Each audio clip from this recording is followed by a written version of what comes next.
The Louisiana sun hung like a malevolent eye over the Beaumont plantation on that sweltering morning of April 12th, 1861, its merciless rays already promising another day of suffering for the 300 souls who toiled beneath its gaze.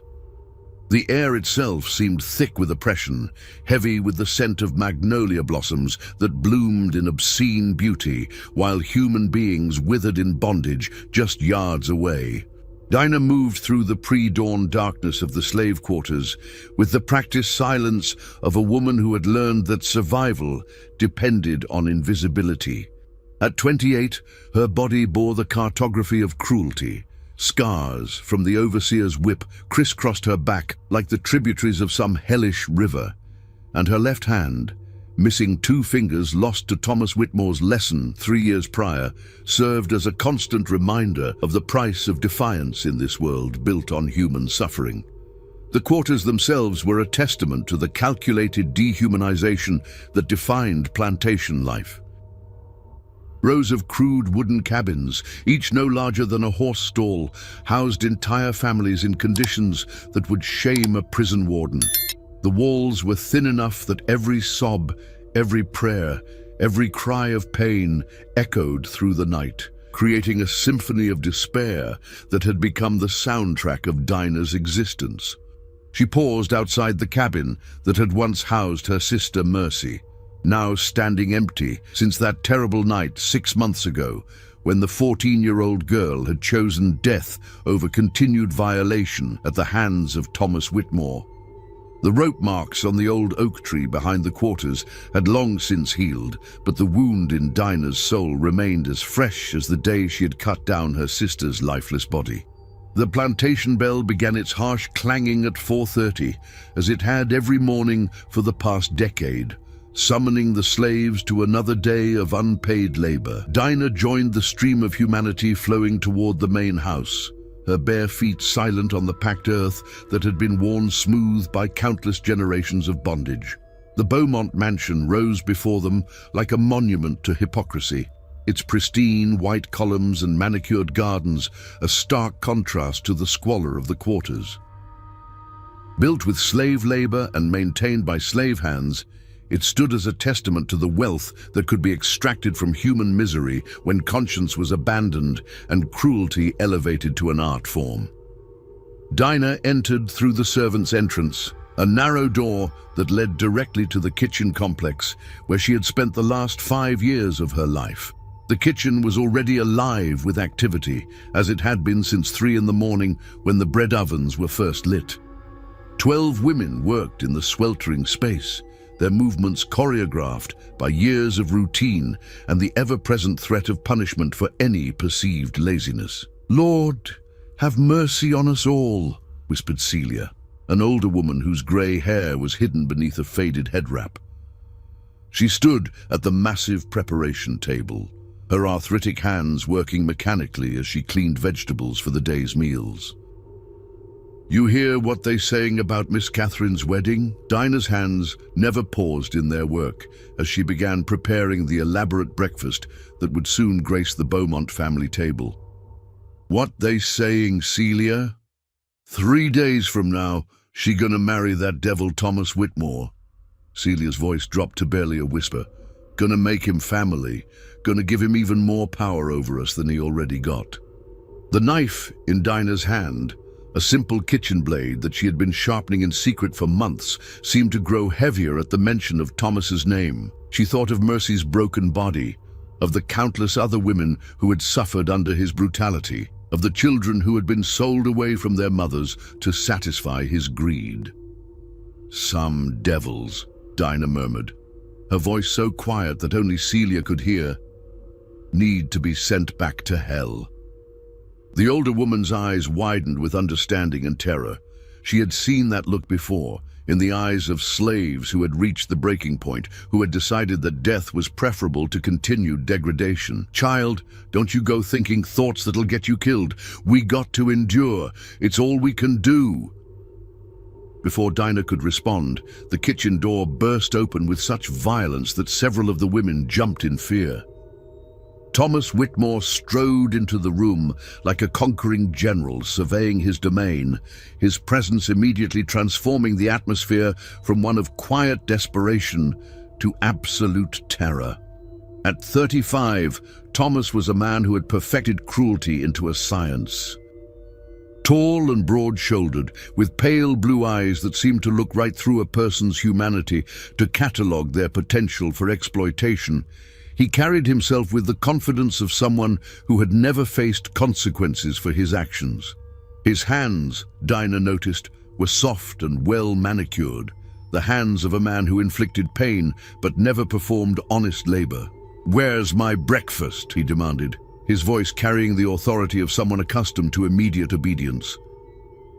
The slaves in the kitchen immediately averted their eyes, their bodies instinctively shrinking away from his presence. Mama Lou, the head cook, whose own daughter had been sold away the previous year to pay for Thomas's new horse, stepped forward with a silver tray laden with fine china and crystal. "Right here, Master Thomas, just like you like it." Thomas examined the tray with the critical eye of a man who found fault as easily as breathing. "The eggs are too runny," he declared, though Dinah could see from where she stood that they were prepared exactly as he preferred them. "And this coffee is cold." Without warning, he swept the entire tray from Mama Lou's hands, sending china crashing to the floor and scalding coffee splashing across the woman's arms. She bit back a cry of pain, knowing that any sound of protest would only make her punishment worse. "Clean this up," Thomas ordered, his voice devoid of any emotion. "And prepare it again, properly this time." As Mama Lou knelt to gather the broken pieces, her hands trembling from pain and humiliation, Thomas's gaze swept across the other women in the kitchen. When his eyes fell on young Rebecca, barely 16 and new to the house staff, Dinah saw his expression change in a way that made her stomach turn. "You," he said, pointing at Rebecca with one pale finger. "Come here." The girl approached slowly, her dark eyes wide with fear. She had been in the main house for only 2 weeks, transferred from field work after her mother had begged Mrs. Beaumont for mercy following Rebecca's collapse from heat exhaustion.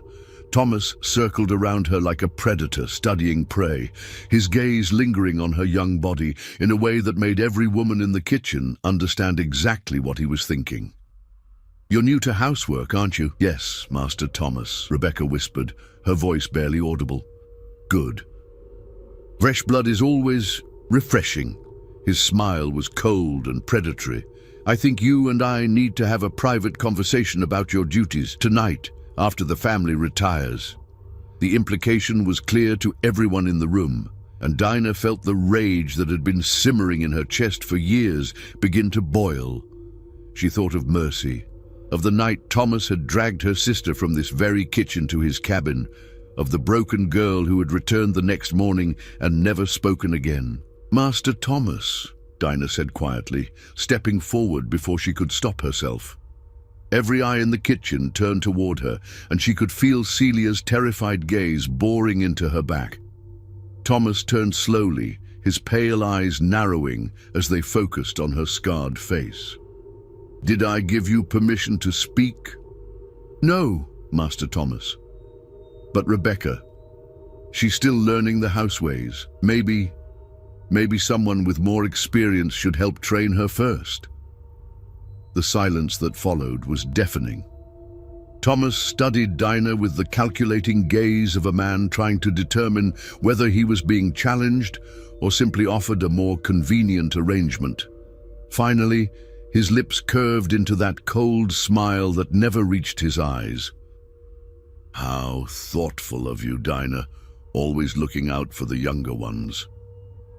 He moved closer, close enough that she could smell the whiskey on his breath and see the cruelty that lived behind his civilized facade. "But I think Rebecca is quite capable of learning on her own. Aren't you, girl?" Rebecca nodded frantically, tears streaming down her face as she realized that her fate had been sealed by a few casual words from a man who viewed her as nothing more than property to be used and discarded. Thomas turned back to Dinah, his expression thoughtful. "You know, I've been watching you lately. 5 years you've been working in this kitchen. And in all that time, you've never given me any real trouble. Never tried to run, never talked back well until today, never caused problems." He paused, studying her mutilated hand. "Why is that?" Dinah met his gaze for just a moment before lowering her eyes in the submissive gesture that was expected of her. "I learned my place, Master Thomas, learned it well." "Yes, you did." His voice carried a note of satisfaction, as if her broken spirit was a personal accomplishment. "That's what I like to see. Intelligence in a slave is valuable as long as it's properly directed." He reached out and lifted her chin with one finger, forcing her to look at him. "You'll be serving at the head table during my wedding feast. I want someone reliable there, someone who understands the consequences of disappointing me." "Yes, Master Thomas." "Good." He released her and stepped back, his gaze once again sweeping across the assembled women. "And ladies, let me remind you that this is going to be a very special occasion. Miss Catherine and I are beginning a new chapter in our lives, and I expect everything to be perfect. Any disruptions will be dealt with severely." As he turned to leave, Thomas paused at the door and looked back at Rebecca, who was still trembling with fear. "Don't forget our appointment tonight, girl. I'll be expecting you." After he left, the kitchen remained silent for several long minutes. Finally, Rebecca collapsed to her knees, her sobs echoing off the walls as the full weight of her situation crashed down upon her. The other women gathered around her, offering what comfort they could, but everyone understood that there was nothing they could do to save her from what was coming. Dinah returned to her work, her movements calm and methodical, but inside, the fire of rage burned brighter than ever. She thought of all the women who had suffered under Thomas's brutality, of all the children who had been torn from their mother's arms, of all the men who had been beaten to death for the crime of showing dignity in the face of degradation. That evening, as the sun set behind the cypress trees that bordered the plantation, Dinah sat alone in her small cabin, carefully cleaning and sharpening her blade by candlelight. The steel gleamed in the flickering flame, its edge now honed to razor sharpness through months of patient preparation. She could hear Rebecca's muffled sobs coming from Thomas's cabin, could hear his rough laughter and crude commands. Each sound was like a nail being driven into the coffin of her restraint, each cry a reminder of why justice demanded action rather than patience. 3 more days. In 3 days, Thomas Whitmore would marry Catherine Beaumont in a ceremony that would celebrate love and new beginnings for the white folks. But for Dinah, it would be something else entirely. It would be the night when the scales of justice would finally be balanced, when the debt of blood and suffering would be paid in full. The wedding celebration would become a funeral, and the man who had destroyed so many lives would finally face the consequences of his cruelty. As she worked the whetstone along the blade's edge, Dinah whispered the names of all those who had suffered under Thomas's reign of terror. Mercy, Rebecca, Sarah, Mary, countless others whose names had been forgotten by everyone except those who had loved them. Tomorrow, the preparations for the wedding would begin in earnest. The main house would be transformed into a vision of southern elegance, with flowers and fine linens and crystal chandeliers. The guests would arrive from across Louisiana, dressed in their finest clothes and ready to celebrate the union of 2 prominent families. But beneath the surface of all that beauty and refinement, something else was stirring, something that had been building for years in the hearts of the oppressed, something that could no longer be contained by chains or whips or the threat of death. The storm clouds were gathering on the horizon, both literally and figuratively, and at the center of that approaching tempest stood a woman with a blade in her hand and justice in her heart, ready to show the world that even the most powerless could become instruments of divine retribution when pushed beyond the limits of human endurance. The second day before the wedding dawned with an oppressive humidity that seemed to press down upon the Beaumont plantation like the weight of accumulated sins. The air hung thick and motionless, pregnant with the promise of storms, both meteorological and human. Even the Spanish moss that draped the ancient oak trees seemed to hang more heavily than usual, as if nature itself sensed the approaching violence. Dinah rose before the plantation bell, as had become her custom in recent months. In the pre-dawn darkness of her cramped cabin, she performed the ritual that had sustained her through 3 years of planning. She unwrapped the kitchen knife from its hiding place beneath a loose floorboard, running her thumb along its edge to test its sharpness. The blade had become an extension of her will, honed not just to physical perfection, but to spiritual purpose. The steel whispered against the whetstone as she made her final adjustments, each stroke a prayer for justice, each pass of the blade a promise to the dead. In the flickering candlelight, her reflection in the metal looked like that of an avenging angel, scarred, determined, and utterly without mercy for those who had shown none to others. By the time the plantation bell began its harsh clanging, Dinah had already hidden the weapon and assumed the mask of submission that had protected her for so long. She joined the stream of slaves making their way to the main house, but today she noticed things she had never seen before, or perhaps had never allowed herself to see. The fear in the eyes of the house slaves was deeper than usual, tinged with a desperation that spoke of recent horrors.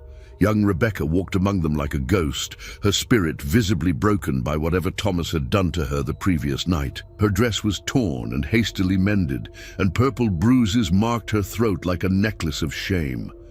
"Sweet Jesus," whispered Celia as she fell into step beside Dinah. "Look what that devil done to that poor child." Dinah's jaw tightened, but she kept her voice level. "Some debts," she murmured, "can only be paid in blood." The kitchen was already a hive of frantic activity when they arrived. Mrs. Beaumont had issued orders that the wedding feast must surpass anything ever attempted on the plantation, a display of wealth and refinement that would cement the family's status among Louisiana's elite. The menu she had dictated required 3 days of preparation and would feed 200 guests with delicacies imported from New Orleans and beyond.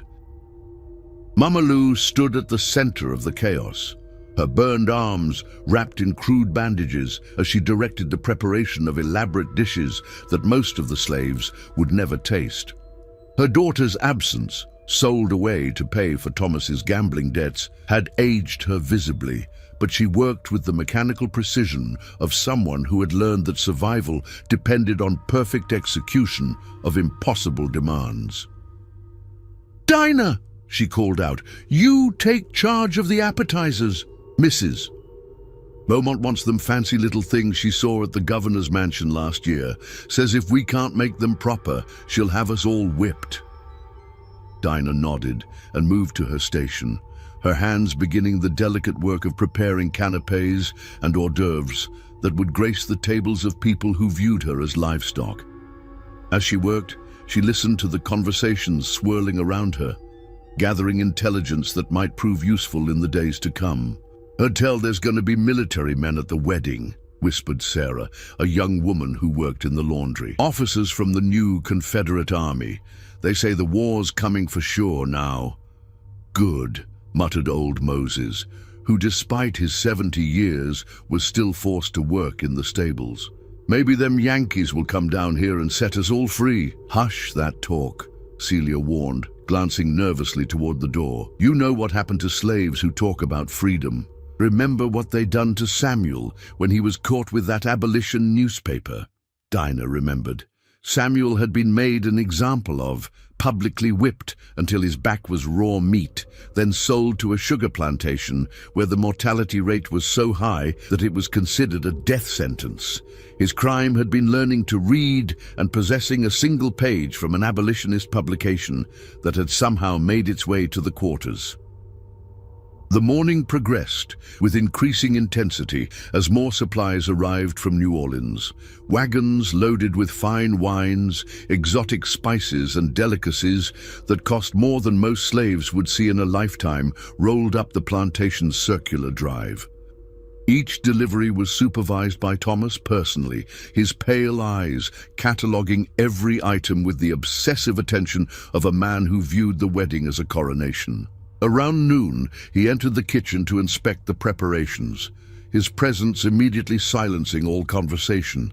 He moved through the workspace like a general reviewing troops, his gaze sharp and critical as he examined each dish in progress. "This sauce is too thin," he declared, pointing at a delicate reduction that had taken hours to prepare. "And these pastries look like something a field hand would make." Mama Lou stepped forward, her voice carefully modulated to show proper deference. "We can fix them, Master Thomas. Just need a little more time to—" "Time?" Thomas's voice rose dangerously. "The guests begin arriving tomorrow, and you're telling me you need more time. Perhaps you need motivation instead." Without warning, he backhanded Mama Lou across the face, the sound of the blow echoing through the kitchen like a gunshot. The elderly woman stumbled backward, blood trickling from her split lip, but she made no sound of protest. "Let that be a reminder to all of you," Thomas announced to the room. "This wedding will be perfect, or you'll all pay the price. I won't have my reputation damaged by the incompetence of slaves." His gaze swept across the assembled women, lingering on each face as if memorizing them for future punishment. When his eyes met Dinah's, she saw something that made her blood run cold, a predatory interest that went beyond mere cruelty.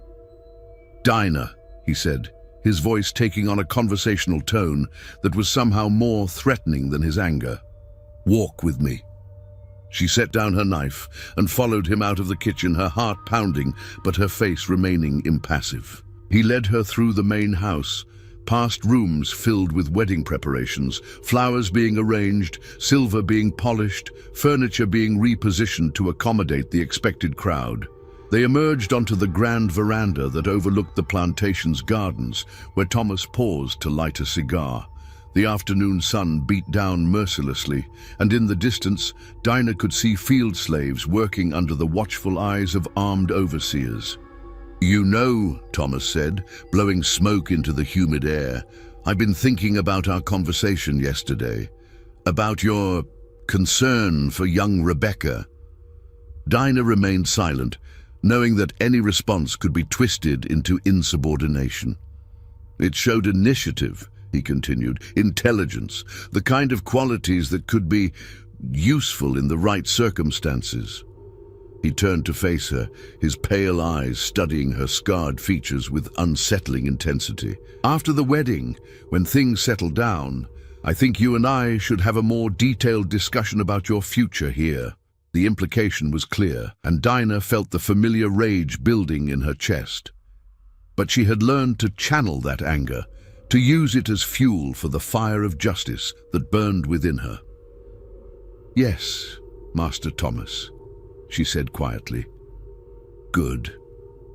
He smiled, that cold, predatory smile. "I have a feeling we're going to work very well together." As they walked back toward the kitchen, Thomas continued his monologue, describing his plans for expanding his authority on the plantation and his vision for the future of the Confederacy. He spoke of slaves as if they were livestock, discussing breeding programs and punishment techniques with the casual air of a man discussing the weather. "The key," he explained, "is to break their spirit early and completely. Take your sister, for example. She had too much fire in her, too much defiance. If I had gotten to her sooner, shaped her properly, she might still be alive and useful." Dinah's hand instinctively moved toward the hidden knife, but she forced herself to remain calm. Soon, she told herself, very soon, this monster would pay for every life he had destroyed. That evening, as the sun set behind the cypress trees, the plantation took on an almost festive atmosphere. Lanterns were hung throughout the gardens, and the sound of musicians practicing drifted from the main house.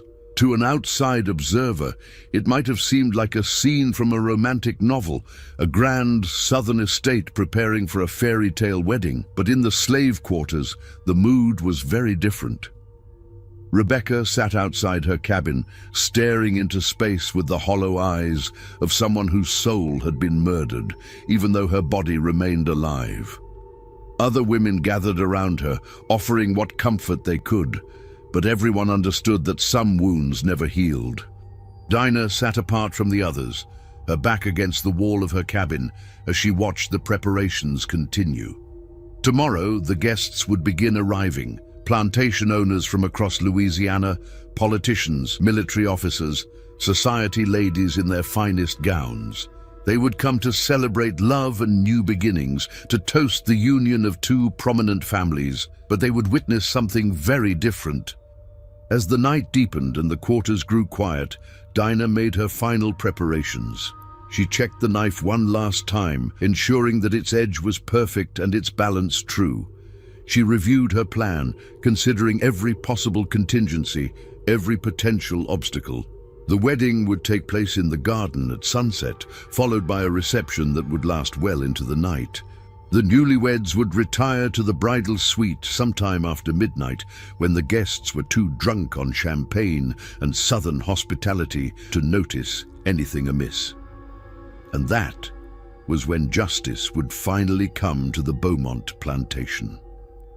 Dinah closed her eyes and whispered a prayer, not for forgiveness, for she knew that what she was about to do was beyond redemption in the eyes of white society, but for strength.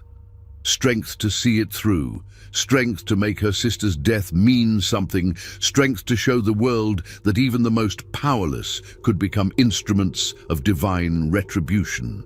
In the distance, thunder rumbled across the Louisiana sky, and the first drops of rain began to fall. The storm was coming, in more ways than one, and at its center stood a woman with a blade in her hand and justice in her heart, ready to transform a wedding celebration into a funeral that would be remembered for generations to come. April 15th, 1861, dawned with an eerie stillness that seemed to press down upon the Beaumont plantation like a suffocating blanket. The storm clouds that had been gathering for days hung low and threatening, casting everything in a sickly yellow light that made even the grandest preparations seem somehow ominous. The air itself felt charged with electricity, as if the very atmosphere was holding its breath in anticipation of the violence to come. Dinah rose before dawn, as she had every day for the past 5 years, but today felt different. Today carried the weight of destiny.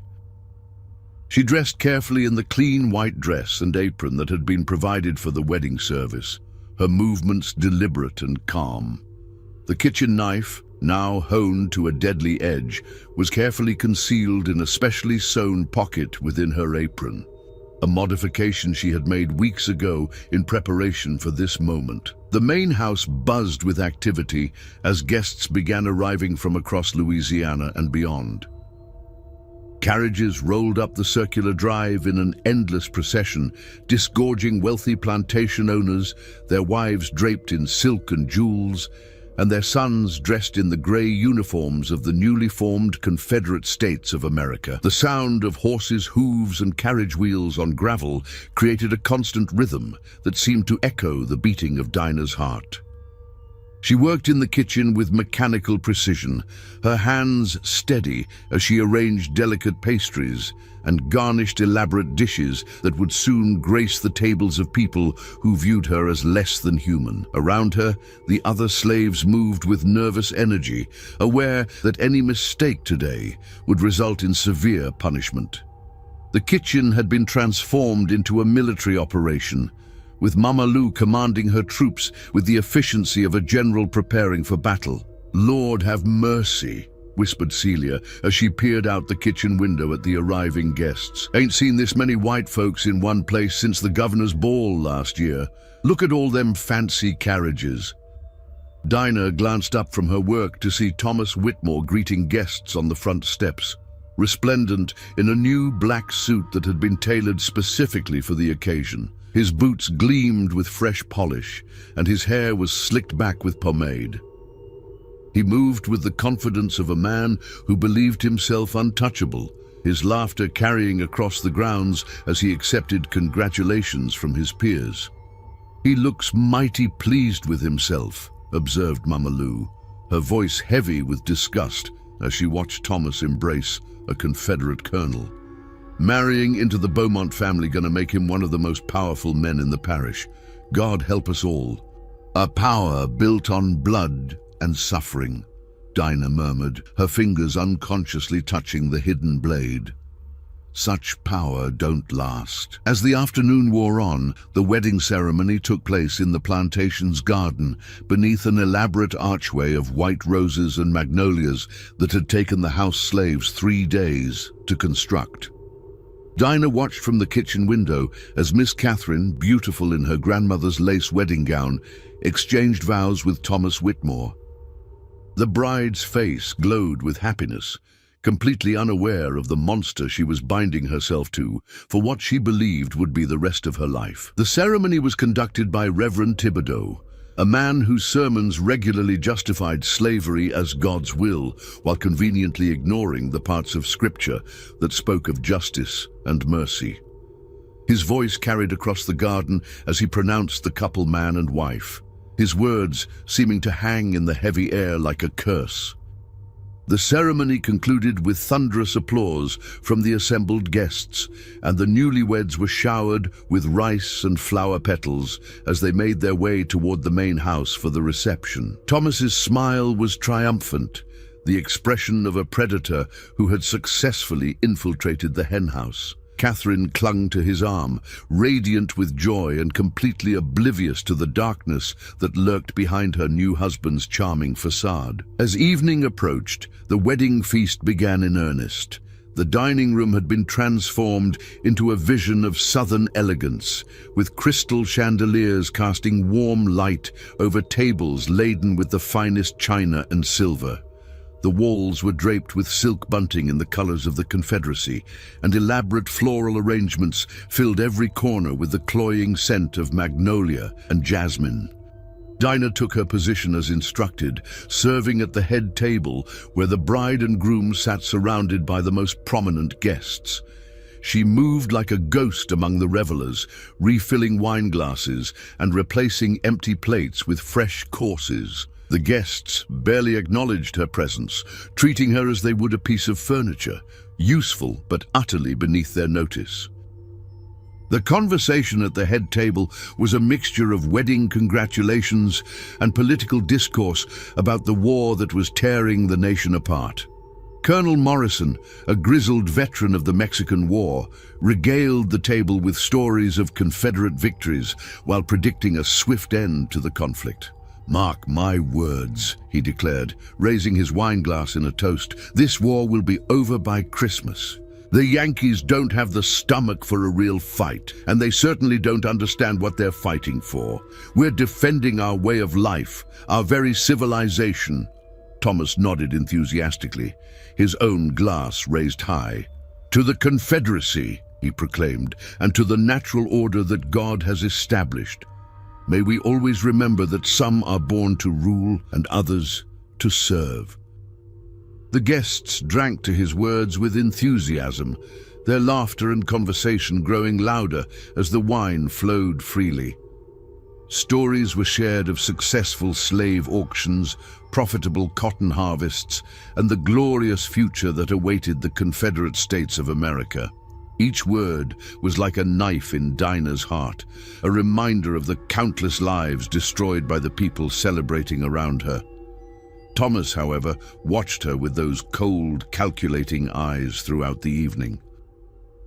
Several times, Dinah felt his gaze upon her, studying her movements with the intensity of a hunter tracking prey. When she leaned forward to refill his wine glass, he spoke quietly, his words meant for her ears alone. "You're doing excellent work tonight, Dinah. Very attentive." His hand brushed against hers as she poured, the contact deliberate and threatening. "I have a feeling you and I are going to work very well together in the years to come. After all, a man in my new position needs reliable assistance." Dinah kept her expression neutral, but inside her rage burned like molten iron. "Thank you, Master Thomas." As the evening progressed, the guests grew increasingly intoxicated, their inhibitions lowered by champagne and the intoxicating belief in their own superiority. The conversation turned to more explicit discussions of slave management, with various plantation owners sharing their methods for maintaining discipline and maximizing productivity from their human property. "The key," explained Judge Beauregard, a corpulent man whose plantation was notorious for its brutality, "is to make examples early and often. Show them what happens to those who step out of line, and the rest will fall into place." "Absolutely," agreed Thomas, his voice carrying the authority of someone who had perfected the art of human degradation. "Fear is the most effective tool we have. Fear and the occasional reward for good behavior. It's all about understanding the animal nature of the Negro mind." Near midnight, Thomas rose from his chair and tapped his wineglass with a silver spoon, calling for attention. The room gradually quieted as all eyes turned toward the groom, who stood with one hand resting possessively on his bride's shoulder. "My friends," Thomas began, his voice carrying easily across the room, "this has been the most wonderful day of my life. Not only have I married the most beautiful woman in Louisiana, but I've also gained a family and a legacy that will endure for generations." The guests applauded enthusiastically, and Thomas raised his glass in a toast. "To the Beaumont family, to the glorious Confederacy, and to the natural order that God has established, with each man knowing his place and keeping to it." As the guests drank to his words, Thomas's eyes found Dinah across the room. His smile was cold and predatory, a silent promise of the suffering he intended to inflict upon her and others like her. But Dinah smiled back, an expression so subtle that only Thomas could see it. It was the smile of someone who knew a secret, someone who held power that others could not imagine. The wedding celebration continued late into the night, but as the clock struck 2 in the morning, the guests began to retire to their rooms. The newlyweds made their final rounds, accepting congratulations and well wishes from the remaining revelers before announcing their intention to retire to the bridal suite. Dinah watched from the shadows as Thomas and Catherine made their way up the grand staircase, his arm around her waist in a gesture that appeared loving to the casual observer, but which Dinah recognized as possessive and controlling. The bride's laughter echoed through the hallway as they disappeared into the east wing, where the bridal suite had been prepared with silk curtains, fresh flowers, and the finest linens money could buy. As the last of the guests stumbled to their rooms, drunk on champagne and southern hospitality, the house settled into an uneasy quiet. The servants began the massive task of cleaning up after the celebration, but Dinah had other plans. She slipped away from the kitchen, moving through the darkened corridors with the silent grace of someone who had memorized every creaking board and loose floorboard during her years of servitude. Justice had been patient for far too long. Tonight, it would finally have its due. The grandfather clock in the main hall chimed 2:30 as Dinah made her way toward the east wing, the kitchen knife warm in her hand. The blade caught the faint moonlight that filtered through the hallway windows, its edge gleaming with deadly promise. She had dreamed of this moment for 3 years, had planned every detail with the patience of someone who understood that justice delayed was not justice denied. The east wing of the Beaumont mansion lay shrouded in darkness, broken only by the faint glow of candlelight seeping from beneath the door of the bridal suite. Dinah paused in the hallway, her bare feet silent on the polished wooden floors as she listened to the sounds within. She could hear Thomas's voice, low and commanding, followed by Miss Catherine's nervous laughter, the sound of a young woman trying to please a husband she didn't truly know. The blade felt warm in Dinah's hand as she withdrew it from its hiding place, the steel catching the faint moonlight that filtered through the tall windows. This knife had become more than a tool. It was an instrument of justice, honed not just to physical perfection, but to spiritual purpose. Every night for months, she had sharpened it while whispering the names of the dead, preparing for this moment when the scales would finally be balanced. She tested the door handle and found it unlocked. The arrogance of people who had never known fear, who had never imagined that their victims might one day become their executioners. The mechanism turned without sound, and Dinah eased the door open just wide enough to slip inside, her movements as fluid and silent as smoke. The bridal suite was illuminated by dozens of candles, their flickering light casting dancing shadows on the silk-draped walls. The room had been transformed into a temple of luxury. Persian carpets covered the floors, crystal decanters filled with expensive liquor sat on mahogany tables, and the massive four-poster bed was draped with curtains of the finest lace.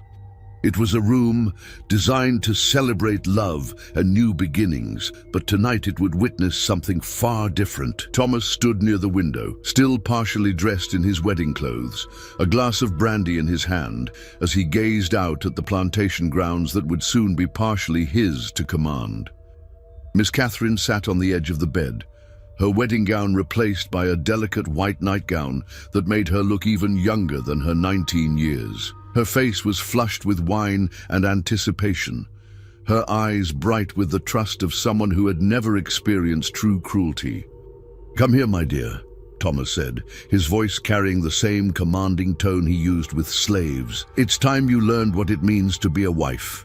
Miss Catherine rose obediently, moving toward her new husband with the trusting innocence of someone who had been raised to believe that marriage was a fairy tale and that all men were honorable. She had no way of knowing that the man she had just married was a monster, that his hands had brought suffering to countless women who looked just like the shadow now moving silently through her bridal chamber.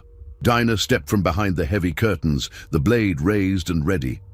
For a moment, time seemed suspended, Thomas turning toward the movement, his eyes widening in shock and recognition, Miss Catherine's mouth opening in a scream that would never come, the candle flames flickering as if responding to the presence of death itself.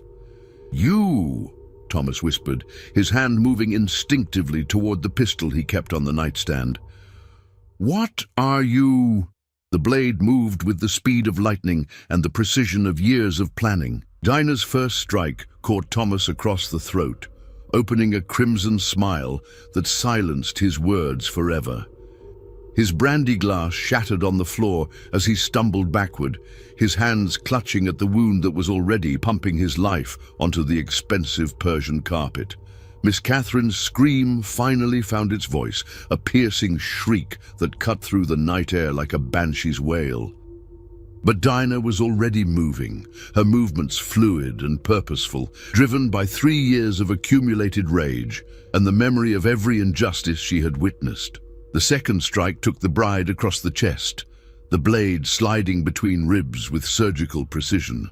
Miss Catherine's eyes went wide with shock and incomprehension as she looked down at the spreading crimson stain on her white nightgown.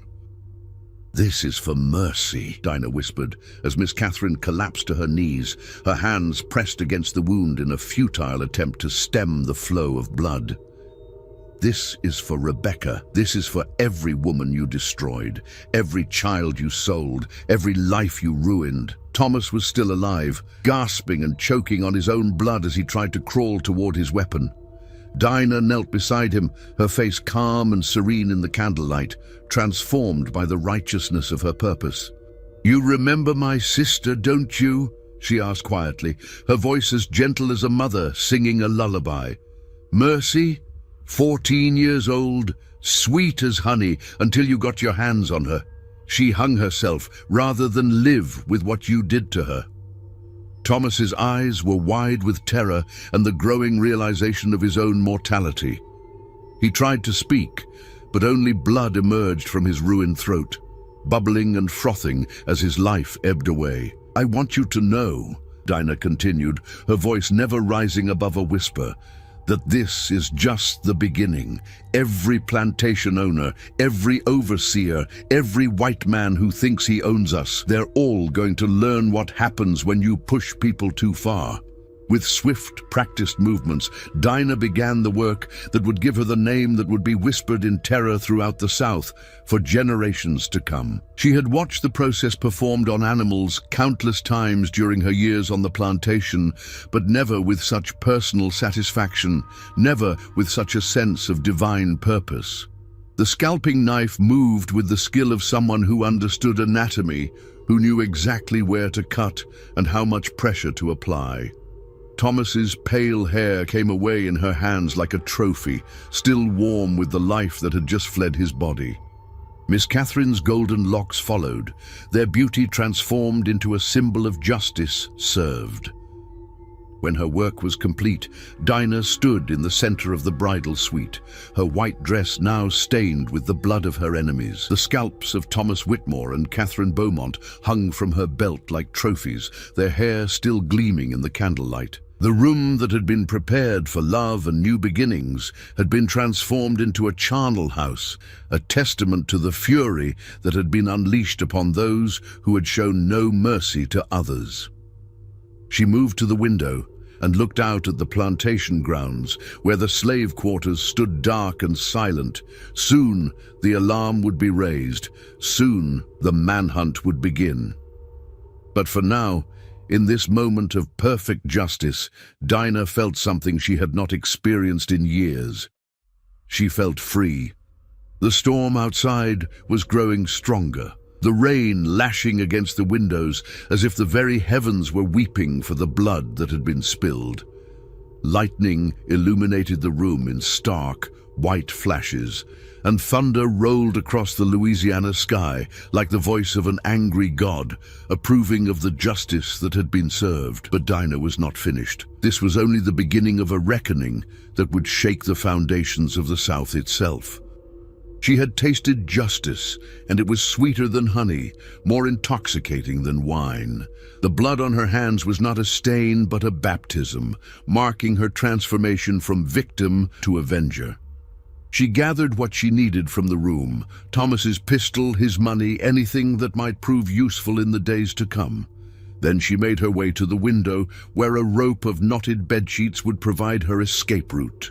She had planned this moment down to the smallest detail, had prepared for every contingency.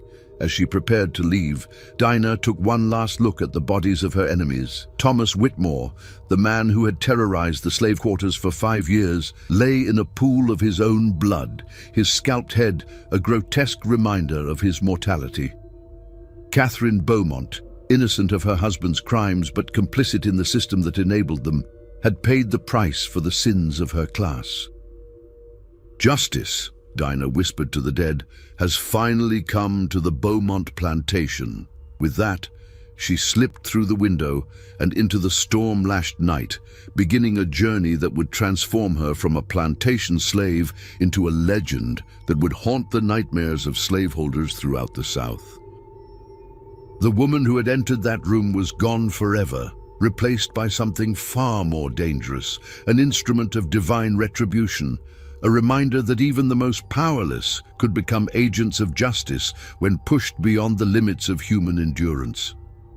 The legend of Dinah of New Orleans had begun, written in blood and sealed with the scalps of those who had thought themselves beyond the reach of consequence. And in the slave quarters of 100 plantations, when the work was done and the masters were asleep, her story would be told in whispers, the story of the woman who had refused to bow, who had taken up the blade of vengeance, and who had shown that even in the darkest of times, justice could still find a way.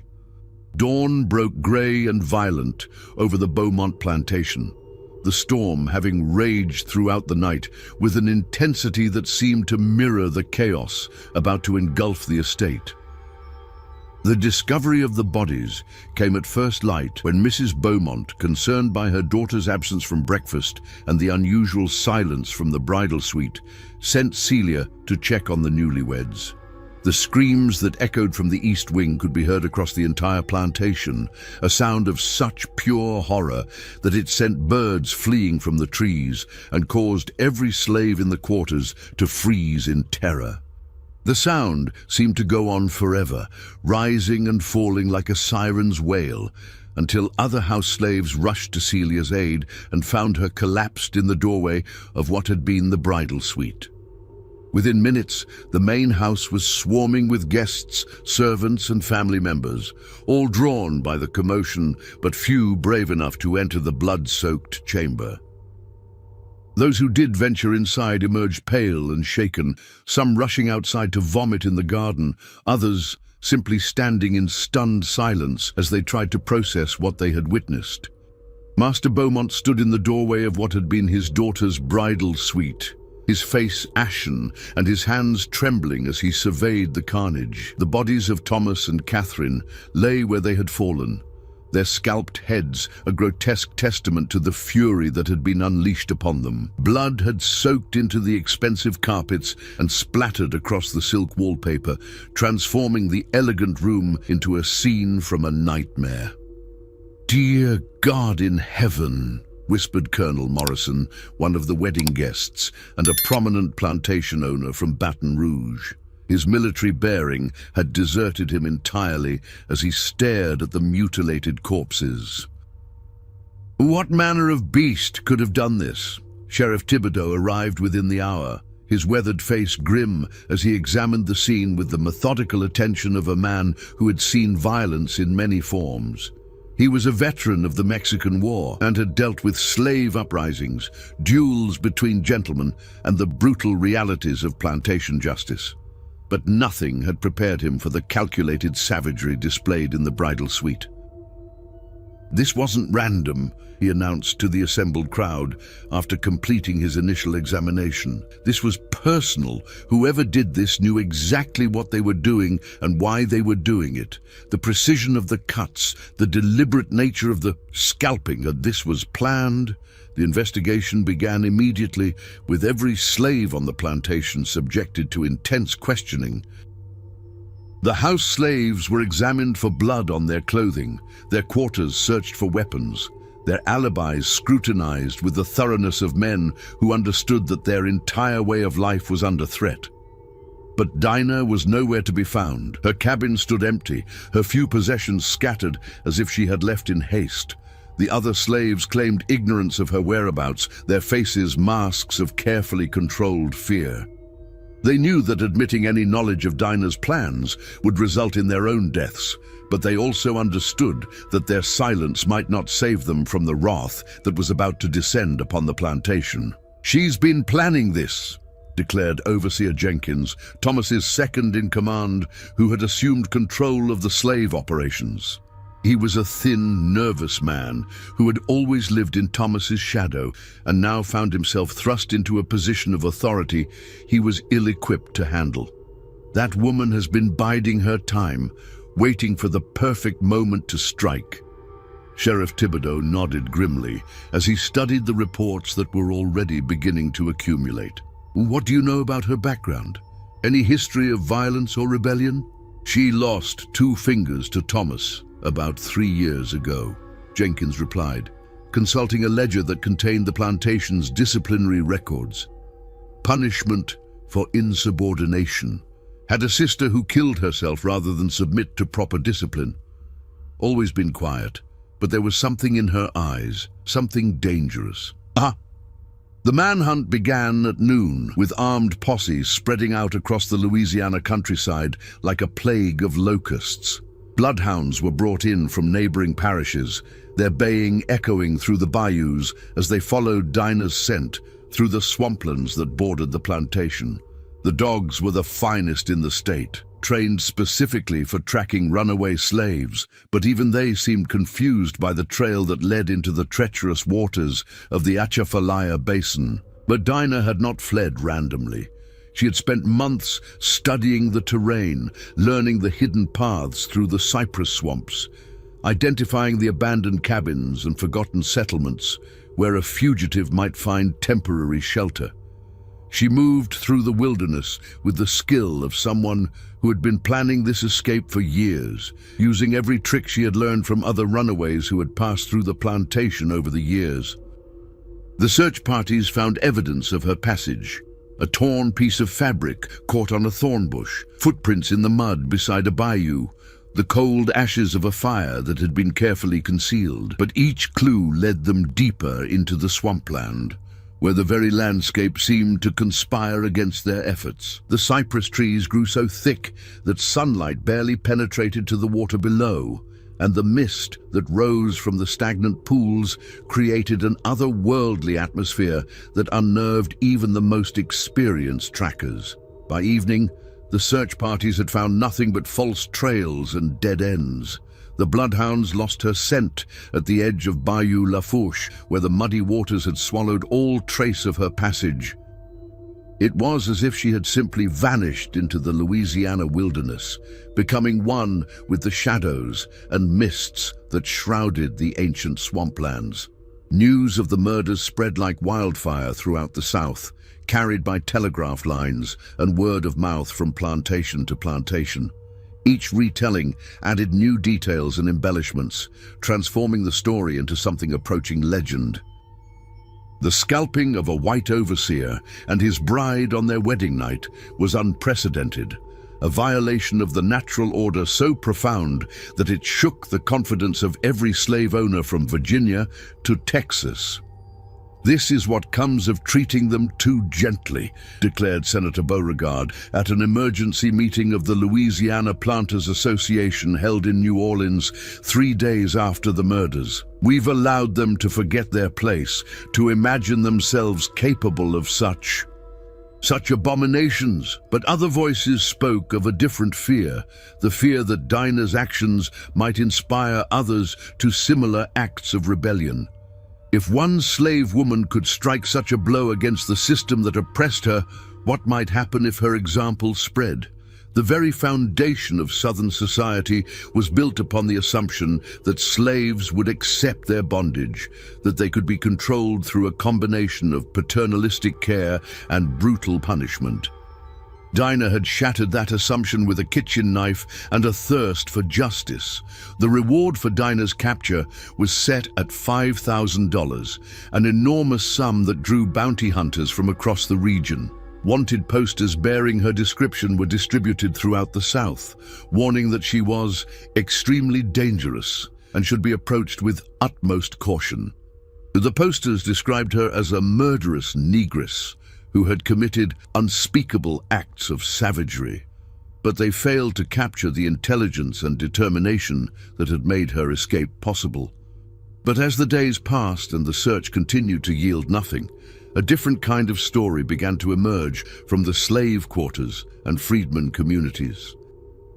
Whispered tales of a woman who had struck back against her oppressors, who had shown that even the most powerful white men were not beyond the reach of justice. The stories grew with each telling, becoming more elaborate and mythical until Dinah was transformed into something approaching a folk hero. In the cotton fields of Mississippi, slaves sang work songs that told of a woman who had refused to bow. In the rice paddies of South Carolina, mothers told their children stories of someone who had shown that freedom could be taken, not just given. In the sugar plantations of Louisiana, the name Dinah became a whispered prayer for deliverance, a reminder that even in the darkest of times, resistance was possible. The authorities tried to suppress these stories, but they spread like wildfire through the underground networks that connected slave communities across the South. Each telling added new details, new embellishments, until the real Dinah became inseparable from the legend that was growing around her name. Meanwhile, the search continued with increasing desperation. Additional troops were brought in from New Orleans, and the reward was increased to $10,000, a sum that represented more money than most people would see in a lifetime. Professional slave catchers, men who made their living hunting human beings, converged on Louisiana from across the South, drawn by the promise of wealth and the challenge of capturing the most wanted fugitive in the region. But Dinah remained a ghost, a shadow moving through the vast Louisiana wilderness. The swamplands that had seemed like a prison to her during her years of bondage had become her sanctuary, a place where she could move freely while her pursuers stumbled through unfamiliar terrain. She had become something more than human in the eyes of both her followers and her enemies, a force of nature, an instrument of divine justice, a reminder that no system of oppression could forever contain the human spirit's desire for freedom.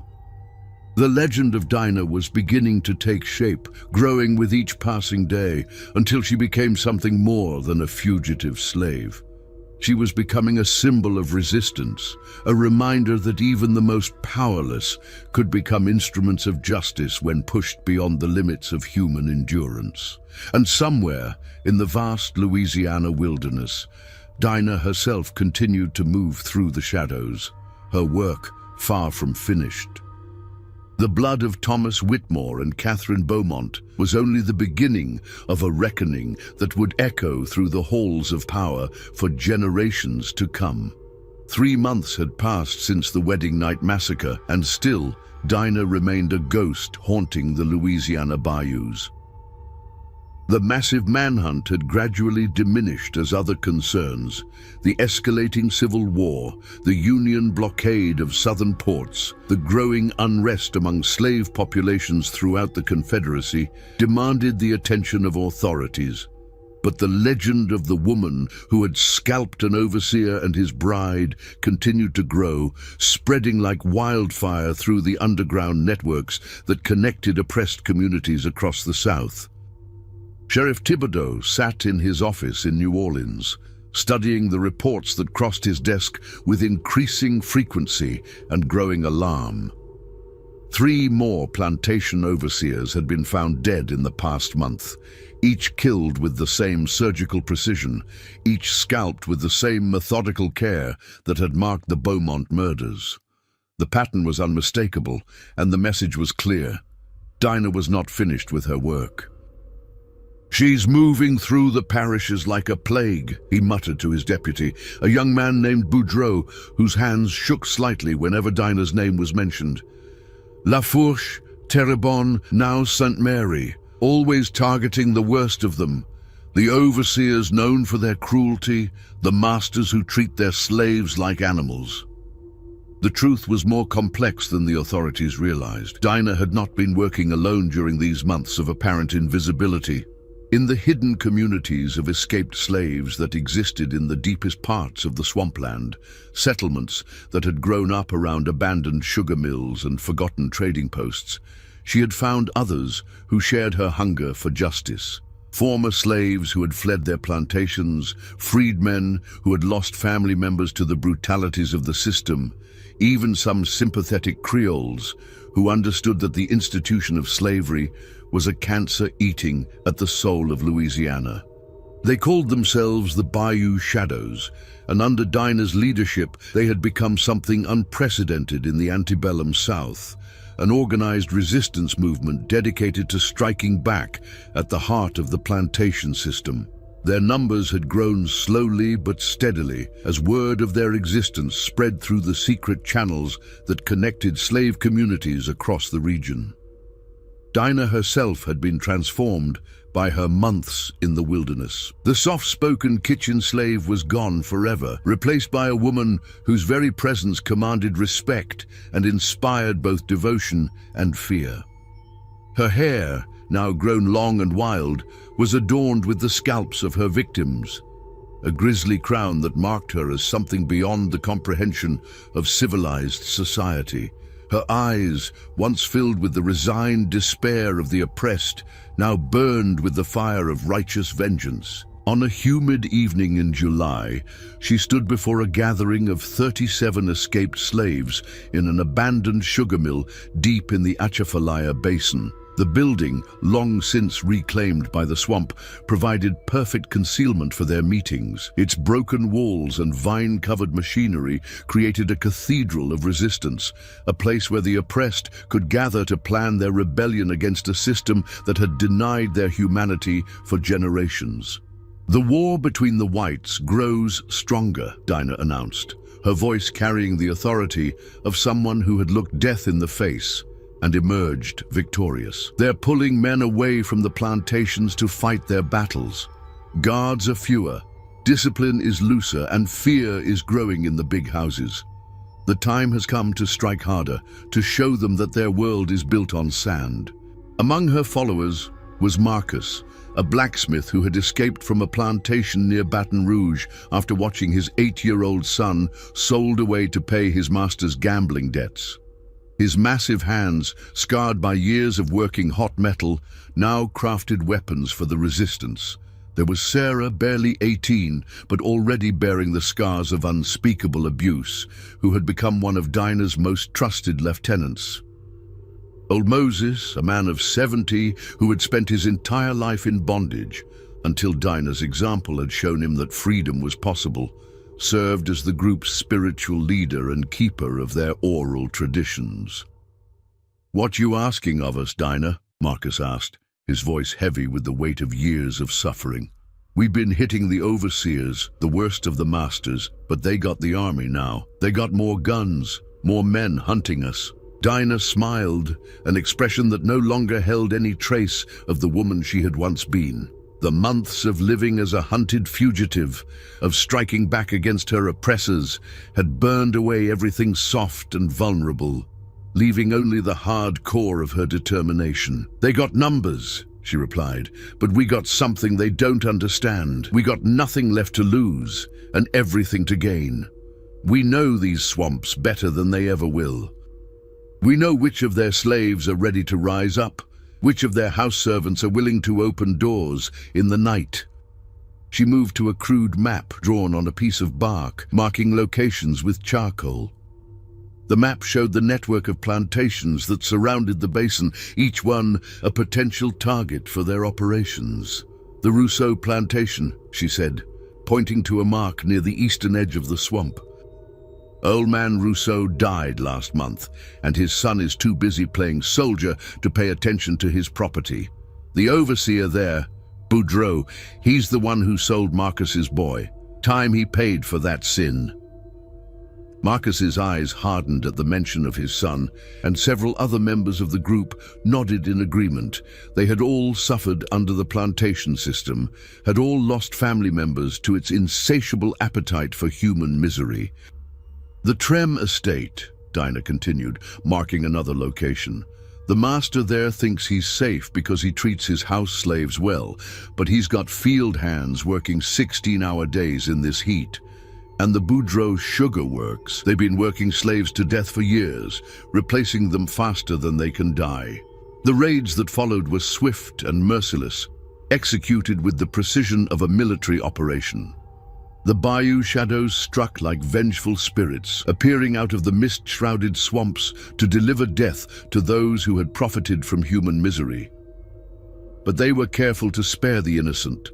House slaves were given the choice to flee or remain, children were never harmed, and even some of the white women were allowed to live if they had shown kindness to their slaves. The psychological impact was devastating. Plantation owners throughout Louisiana began sleeping with loaded weapons beside their beds, their dreams haunted by visions of scalped corpses and blood-soaked bridal suites. Some abandoned their estates entirely, fleeing to the relative safety of New Orleans or Mobile. Others hired additional guards, turning their homes into armed fortresses surrounded by patrols and watchmen. But no amount of security could protect them from the fear that Dinah had unleashed, the fear that their victims might one day become their executioners, that the system they had built on human suffering might collapse under the weight of its own cruelty. The legend grew with each passing month, spreading far beyond the borders of Louisiana. In slave quarters throughout the South, mothers would tell their children stories of the woman who had refused to accept her chains, who had shown that even the most powerful white men could bleed and die like any other mortal. The stories changed with each telling, becoming more elaborate and mythical, until Dinah was transformed into something approaching a supernatural force. Some said she could walk on water, moving across the bayous without leaving a trace. Others claimed she could become invisible at will, striking her enemies and vanishing before they could react. Still others whispered that she had made a pact with the spirits of the swamp, that the ghosts of murdered slaves guided her blade and protected her from harm. The authorities tried desperately to counter these stories, offering increasingly large rewards for information leading to Dinah's capture. The bounty on her head eventually reached $20,000, a sum that represented more wealth than most people could imagine. Professional slave catchers, bounty hunters, and even some Union spies attempted to penetrate the swamplands in search of the legendary fugitive, but none returned with anything more than tall tales and empty hands. By the winter of 1861, as the Civil War raged across the continent and the Confederacy struggled to maintain control over its territory, Dinah had become something unprecedented in American history, a slave who had successfully waged war against the institution of slavery itself. The authorities had long since given up hope of capturing her alive, focusing instead on damage control and trying to prevent her example from inspiring wider rebellion. But in the deepest parts of the Louisiana bayous, where the cypress trees grew thick and the mist never fully lifted, Dinah continued her work. She had become something more than human in the eyes of both her followers and her enemies, a force of nature, an instrument of divine justice, a reminder that no system of oppression could forever contain the human spirit's desire for freedom. The scalps that adorned her hair now numbered in the dozens, each one representing a life taken in the name of justice, each one a message to those who would enslave their fellow human beings. She had become the nightmare that haunted every plantation owner's sleep, the shadow that moved through their dreams, the promise that someday, somehow, the scales of justice would be balanced. The bayou shadows had grown into a formidable force, with cells operating throughout the Louisiana wetlands and beyond. They had developed their own codes, their own rituals, their own methods of communication that allowed them to coordinate attacks across vast distances. Dinah had become not just their leader, but their inspiration, the living proof that resistance was possible, even in the face of overwhelming odds. As the war continued to rage and the old order began to crumble, the legend of Dinah of New Orleans took on new meaning. She was no longer just a fugitive slave seeking personal vengeance.